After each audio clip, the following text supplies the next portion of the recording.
what about Michigan? Still at number 4. And yeah, they look a lot better, I think, with the other quarterback, not McNamara, the other guy.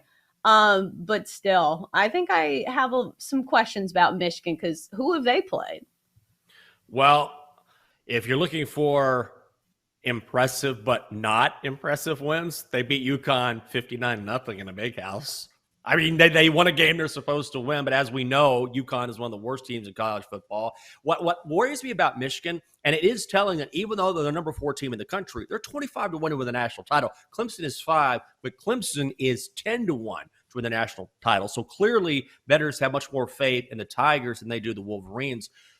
They started Cade McNamara in this game, and Jim Harbaugh has been alternating between J.J. McCarthy, Cade McNamara. He goes back and forth, which is fine now when you're playing teams like Hawaii and UConn. But when they get into the meat of conference play, this is when it can kind of be a sticky situation, right? Both guys look great, as they should. Michigan is clearly better than the teams they've faced thus far. But when they really need a win, it will be interesting to see how they manage that. I personally kind of like J.J. McCarthy a little bit better, but he's the head coach of that team. He can do what he wants.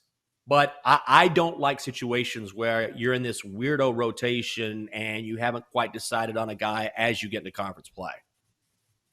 Yeah, I'm looking down their schedule. It doesn't look like they'll have any kind of test, at least for a while. They do have Penn State, but they get that game at home October the 15th. And I will say Penn State looked a hell of a lot better this weekend in that huge win over Auburn, which I said this before. Routinely, I never know what to expect from Auburn because they do recruit well, and usually they have some really good pieces on their defense and maybe a few good skill guys. But if their quarterback is not good, so are the Auburn Tigers. That's usually how it goes for Auburn. They have Michigan State on October 29th, and then they go on the road to Ohio State for their final game of the year. I think that's really when we will truly see how good Michigan is. And that's what I'm saying. I don't think that these rankings really matter until we see some of these games that are later on the schedule.